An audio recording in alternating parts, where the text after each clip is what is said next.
करीब 5 साल से दिल्ली की तिहाड़ जेल में बंद कश्मीर का एक अलगाववादी नेता जमानत पर रिहा होता है तो वो सीधे तौर पर प्रधानमंत्री नरेंद्र मोदी पर हमलावर हो जाता है। नरेंद्र मोदी की कश्मीर नीतियों पर हमलावर होता है, लेकिन बीजेपी चुप रहती है। वहीं इस नेता की रिहाई पर कश्मीर में कभी अलगाववाद के समर्थक के तौर पर कुख्यात रह चुकी महबूबा मुफ्ती के साथ ही फारूक अब्दुल्ला सवाल खड़े कर देते हैं और सीधे तौर पर उस अलगाववादी नेता को बीजेपी का एजेंट बता देते हैं। तो सवाल है कि आखिर उस नेता में ऐसा क्या है जिसकी रिहाई पर बीजेपी को विरोध करना चाहिए तो वो चुप है, जबकि जिन्हें खुश होना चाहिए वो नाराज है। आज बात करेंगे विस्तार से। नमस्कार, मैं हूं अविनाश और आप देख रहे हैं अनकट। जम्मू कश्मीर में विधानसभा चुनाव के दौरान प्रचार करने के लिए जिस नेता को जमानत मिली है उसका नाम है इंजीनियर राशिद। कश्मीर के बारामूला से निर्दलीय सांसद हैं। यूएपीए के तहत 2019 से ही दिल्ली की तिहाड़ जेल में बंद हैं क्योंकि उन पर टेरर फंडिंग के आरोप हैं। लेकिन वो जम्मू कश्मीर की एक सियासी पार्टी जम्मू कश्मीर अवामी इत्तेहाद पार्टी के संस्थापक भी हैं और सांसद भी। तो चुनाव प्रचार करने के लिए एनआईए की अदालत ने उन्हें कुछ शर्तों के साथ जमानत दे दी है और इस जमानत के बाद रिहाई पर कश्मीर वापसी के साथ ही इंजीनियर राशिद ने सीधे प्रधानमंत्री नरेंद्र मोदी को निशाने पर लिया है और धारा 370 को हटाने की मुखालफत की। जम्मू कश्मीर के लोग सच्चाई पर हैं और मोदी जी ने, नरेंद्र मोदी ने 5 अगस्त 2019 को जो भी फैसले लिए वो हमें हरगिज मंजूर नहीं है। उसके लिए चाहे इंजीनियर रशीद को तिहाड़ भेजो या आप उससे भी कहीं आगे भेजो, चाहे जो मर्जी है वो कर लो, जीत हमारी होगी, सच्चाई हमारी। राशिद की यह मुखालफत स्वाभाविक भी है क्योंकि राशिद का मिजाज ऐसा ही रहा है। उनका असली नाम अब्दुल राशिद शेख है। पैदाइश हंदवाड़ा की है। वो जम्मू कश्मीर में सरकारी नौकरी किया करते थे। 25 साल तक इंजीनियर रहे थे, लेकिन 2008 में इस्तीफा देकर लंगेट विधानसभा से चुनाव लड़ा और जीत भी गए।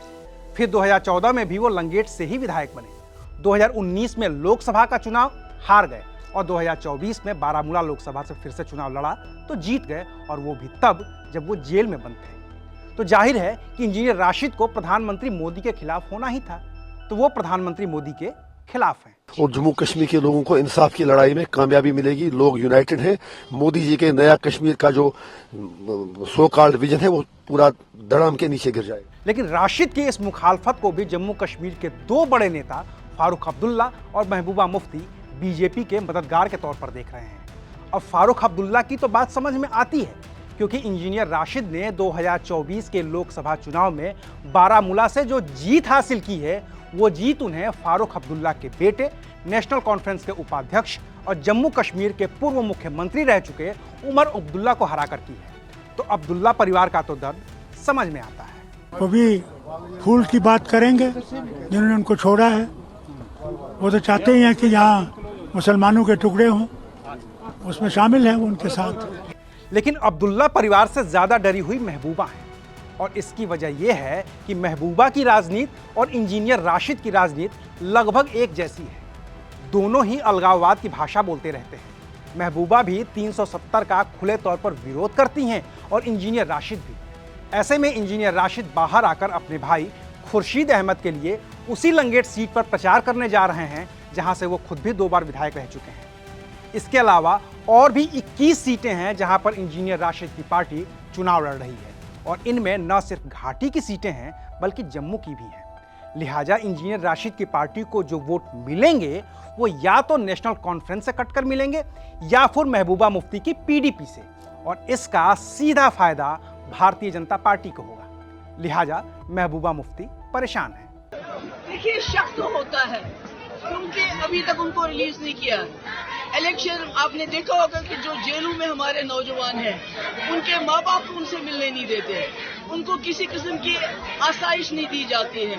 और इंजीनियर साहब न सिर्फ खुद जेल से इलेक्शन लड़े बल्कि उनको कैंडिडेट ढूंढने की भी जरूरत नहीं पड़ती। एजेंसीज खुद उनके कैंडिडेटों का इंतखाब करके उनको मैदान में खड़ा कर दिए वोट काटने के लिए।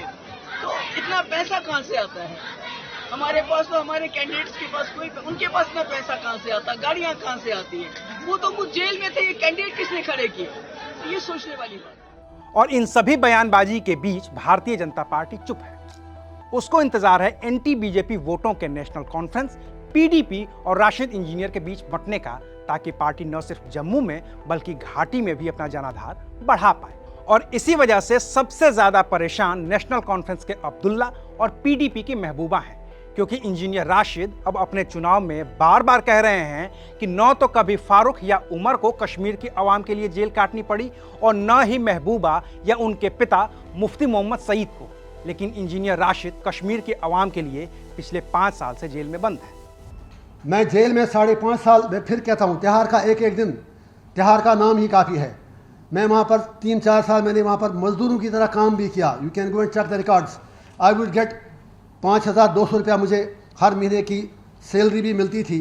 काम किया और उससे मैंने अपनी फैमिली चलाई, अपने बच्चों के लिए फीस अरेंज की। अब देखना यह है कि क्या इंजीनियर राशिद लोकसभा चुनाव के दौरान बारामूला से हुई जीत का करिश्मा दोहरा पाते हैं, या फिर इंजीनियर राशिद के पीएम मोदी पर हमले के बाद भी बीजेपी की चुप्पी राशिद को बीजेपी की बी टीम साबित कर देगी, जिसकी बात फारूक अब्दुल्ला या महबूबा मुफ्ती या दूसरे भारतीय जनता पार्टी के विरोधी कश्मीरी नेता कर रहे हैं। और अगर कश्मीर के नेता इस बात को साबित करने में कामयाब हो जाते हैं कि इंजीनियर राशिद के खिलाफ बीजेपी की चुप्पी चुनावी रणनीति का हिस्सा है, तो फिर शायद इंजीनियर राशिद और उनकी पार्टी को कश्मीर में जमानत बचाने में भी मुश्किल आ सकती है। अभी के लिए बस इतना है, फिर मिलेंगे नई खबर के साथ। देखते रहिए अनकट। शुक्रिया।